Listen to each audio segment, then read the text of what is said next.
오늘은 1월 22일 마태복음 5장 27절부터 37절까지입니다. 오늘 예수님은 말씀을 통해서 율법을 지키는 행위가 중요한 것이 아니라 율법을 정말로 마음을 다하여 지키는가가 중요하다라고 말씀하셔요. 그러니까 마음이 더 중요한 것인데 진실되게 지키는 것이 더 중요한 것이다라고 말씀하시면서 우리는 이 본문을 통해서 과연 성도는 그러면 어떻게 살아가야 될 것인가를 한번 살펴보고자 합니다. 27절과 28절입니다. 또 간음하지 말라 하였다는 것을 너희가 들었으나 나는 너희에게 이르노니 음욕을 품고 여자를 보는 자마다 마음에 이미 간음하였느니라. 율법 가운데 간음하지 말라는 율법이 있죠. 그 간음하지 말라라는 율법, 단순한 율법인데 그걸 가지고 예수님께서 풀어주시는 거예요. 근데 오늘 이 율법에서 단순히 간음이라는 행위에 집중하는 것이 아니라 간음이라는 행위가 나타나기 전에 어떤 마음을 갖고 간음을 했는가, 그 마음을 예수님은 중심적으로 우리에게 얘기하고 있다라는 겁니다. 여기 보면 이렇게 말하고 있죠. 너에게 눈에 음욕을 품고 여자를 보는 자마다 마음에 이미 간음하였다. 음욕을 품고 여자를 보는 자마다 이미 간음한 거래요. 내가 직접 그 여자와 동침하지 않았어도, 그 남자와 동침하지 않았어도 내가 그 여자와 그 남자를 보고 음욕을 품고 보면 이미 간음한 거라는 거예요. 요걸 여러분 잘 알아셔야 될 게, 우리가 흔히 길거리 가다가 멋있는 남자, 예쁜 여자를 보면서 쳐다보잖아요. 그럼 쳐다보는 것 때문에 간음한 걸까요? 그렇게 말씀하신 건 아니고요. 여기 보면 보다, 음욕을 품고 여자를 보는 자마다 이렇게 말하고 있잖아요. 이 보다는 것은 의도적인 시선을 의미해요. 의도적인 시선. 그러니까 반복적인 의도적인 시선. 우리 범죄 행위를 하는 사람들 보면은 옆집에 어떤 여자가 혼자 산다 그러면은 반복적으로 몰래 쳐다보고 몰래 밤에 가고 이런 범죄 행위를 하는 분들 있잖아요. 그런 걸 얘기하는 거예요. 반복적으로 계속 의도적으로 음욕을 품고 쳐다보는 행위.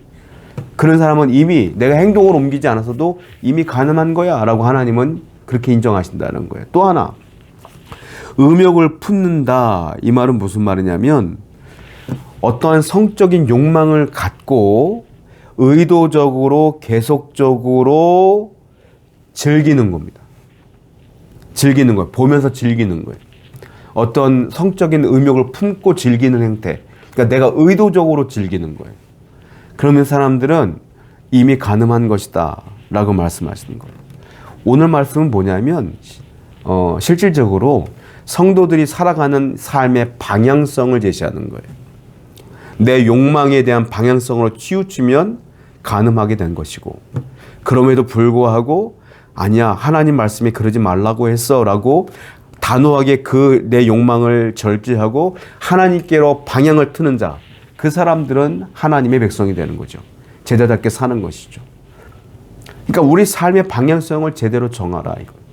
주님은 이미 이와 같이 보는 자, 이와 같이 음욕을 품는 자들에게 경고하시는 거예요. 행동으로 옮기지 않았어도 그는 이미 간음한 자다. 여러분, 마음을, 이 중심을, 방향성을 하나님께 두시는 여러분 되기를 축원드립니다. 또 볼게요. 31절부터 볼게요. 또 이랬을 때 누구든지 아내를 버리려거든 이혼 증서를 줄 것이라 하였으나 나는 너희에게 이르노니 누구든지 음행한 이유 없이 아내를 버리면 이는 그로 간음하게 하며 또 누구든지 버림받은 여자에게 장가든 자도 간음함이니라. 좀 심각한 얘기인데요. 오늘날 한국 사회는 불륜을 저질러도 어떤 법적으로 제재할 방법이 없어요. 그러다 보니까 기혼 부부들이 자기 부부가 있음에도 불구하고 애인을 따로 만들어요. 그리고 가정을 파탄으로 일으키는 경우가 너무 많아요.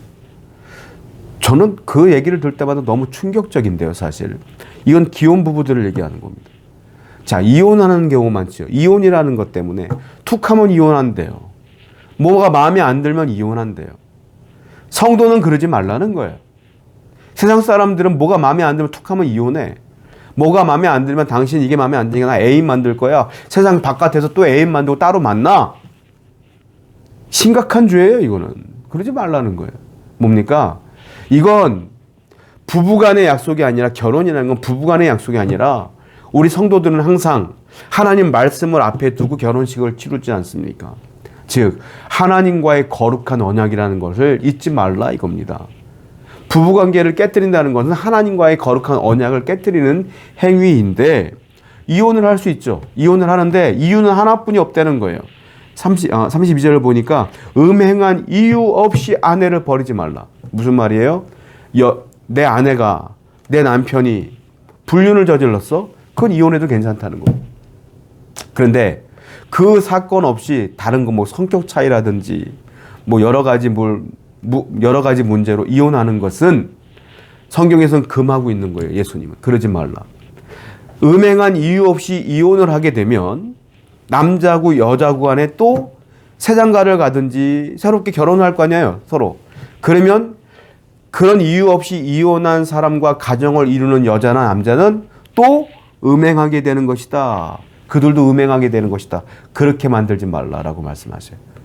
오늘날 사회와는 맞지 않는 율법이겠지만 하나님 말씀이 원래 이래요. 오늘날 세태가 우리 삶에 사람들이 요구하는 것에 따라 변질된 것 뿐이지 원래 성경은 가정을 중요하게 여기는 거예요. 그러므로 부부간은 하나님과의 언약임을 분명히 깨달아서 우리가 이 가정을 지키기 위해 노력하셔야 돼요. 사람들은 관계를 깨뜨리지만 하나님은 관계를 회복시키시는 분이에요. 오늘도 그 사실을 분명히 기억하시는 여러분 되기를 축원드립니다. 33절 볼게요. 또 옛사람에게 말한 바 헛맹세를 하지 말고 내 맹세한 것을 주께 지키라 하였다는 것을 너희가 들었으라. 나는 너희에게 이르노니 도무지 맹세하지 말지니 하늘로도 하지 말라. 이는 하나님의 보좌임이요. 여기 보면 맹세에 대한 얘기는 나와요. 사람들이 그러죠. 야, 하늘로 맹세하지 말랬어. 맹세하지만 하나님께. 그런 얘기하는데 이거는, 이 말씀은 그런 식의 단순한 내용이 아니라 맹세라고 하는 언약이 있어요. 구약시대 성경 사람들을 보면 맹세를 합니다. 맹세를 하는데 굉장히 복잡한 이유와 굉장히 복잡한 단계들이 있어요. 그 맹세는 그 구약의 율법을 보게 되면 어떤 맹세는 반드시 지켜야 되고 어떤 맹세는 안 지켜도 되고 뭐 이런 게 쭉 있어요. 그 맹세는 왜 할까요? 오늘 말씀의 본질은 이거예요. 맹세를 왜 할까요? 이 사람이 내가 하는 말을 안 믿어. 안 믿으니까 어떻게 해요? 야, 내가 우리 부모님 이름 두고 내가 맹세한다. 야, 내가 하나님 이름 두고 맹세한다. 이거 진짜야. 이렇게 얘기하잖아요. 맹세를 왜 하냐면 안 믿어주니까 맹세하는 거야. 안 믿어주니까. 오늘 주님이 우리에게 말씀하시는 건 뭐냐면 맹세하지 말라는 말은 무슨 말이냐면 성도는 말 한마디가 신뢰를 줘야 된다는 거예요. 평상시에 이웃 사람들이, 내 친구들이, 내 지인들이 내 말을 들으면 제가 말한 건 진짜야 라고 할 정도로 진실을 말할 수 있어야 된다. 그런 사람에게는 맹세가 필요치 않다.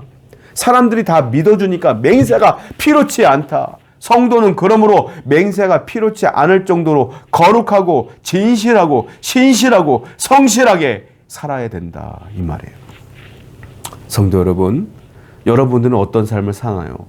저도 마찬가지고요. 우리 회개할 게 많습니다. 진실되고 거룩하고 성실한 삶을 살아내야 되고요. 우리 말 한마디 한마디가 하나님께서 보증하는 말이 될 정도로 진실된 삶을 살아가는 저와 여러분 되기를 축원드립니다. 기도하겠어요. 하나님 아버지, 항상 마음의 문제가 가장 큽니다.